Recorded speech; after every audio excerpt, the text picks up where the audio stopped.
If you want to avoid regrets when you look back on your life, stop trying to optimize for experiences.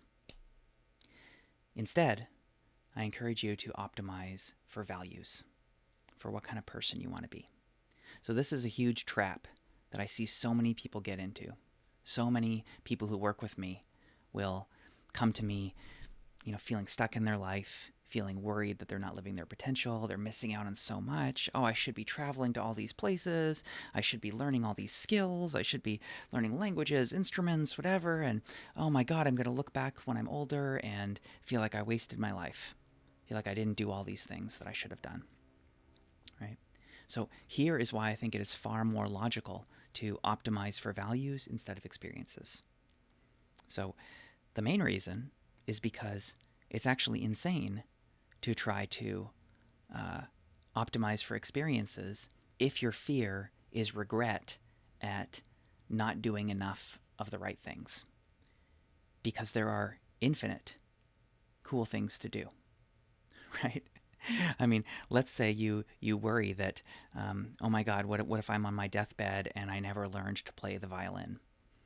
Okay, cool. Well, what if you had learned to play the violin, but you never learned to play piano or trombone or ukulele, right? There are, who knows, hundreds, thousands of instruments out there, right? So you are guaranteed to die unless you devote every day of your life to music. You're guaranteed to die having not learned most of the instruments, right? You are guaranteed to end your life having not met the vast majority of people on Earth, probably having not traveled to the vast majority of countries. Not you're guaranteed to have missed out on countless experiences.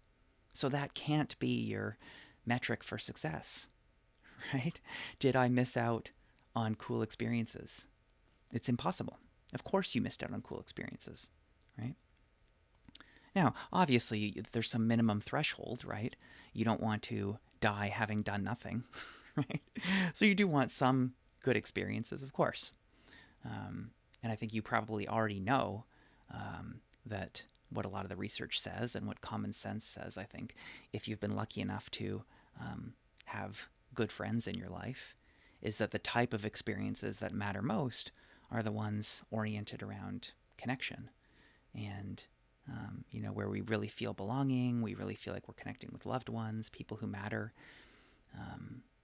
It's not just kind of visiting the top 10 most beautiful waterfalls in the world if we're doing that alone, and we don't feel part of any community, we don't feel part of any social network. That can work for some people, but I think for most of us, when it comes to experiences, we're better off optimizing for connection in some way.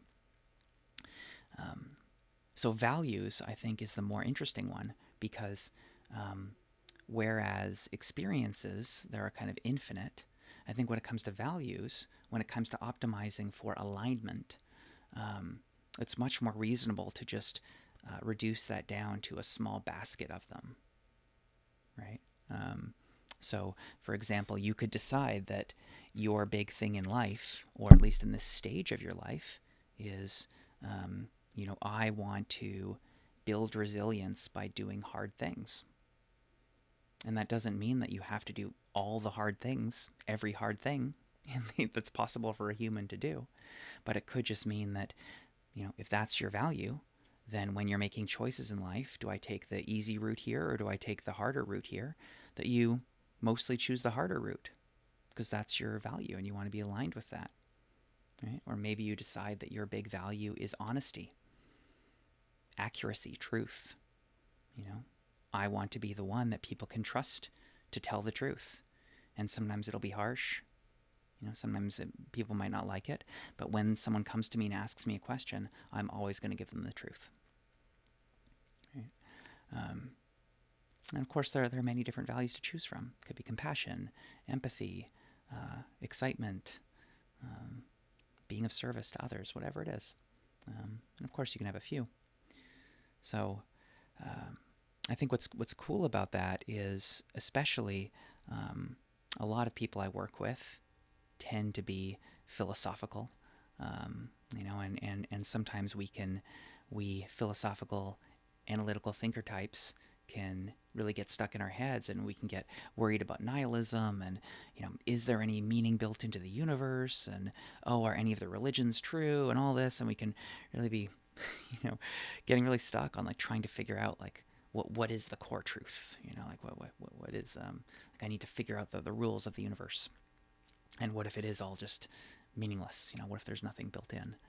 And I think what's cool about this approach of kind of values alignment is that stuff doesn't really matter as much. It's less about needing to figure it out and more about, okay, let's say there is no built-in meaning, but we can make meaning. We can imbue our lives with meaning by choosing to make things important. So we can choose to make our connections really important.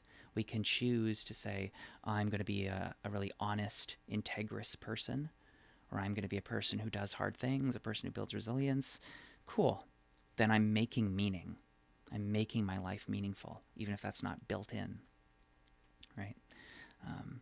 And this approach also aligns well with the Buddhist concept of karma, whether you see that as kind of some metaphysical energy thing or really just kind of cause and effect. It works really well because, if you have kind of negative karma from the past, whether it's like you were behaving unethically in the past, or you inherited something from your family line, your generational stuff that is kind of sticky, then you can kind of heal that wound or work through that by choosing to live an aligned life now, right? To say, from now on, I'm going to avoid regret, even if I behaved unethically in the past or whatever, but from now on, I'm going to avoid any additional regret by simply living in a values-aligned way, living in an ethical way according to a code of conduct that I choose.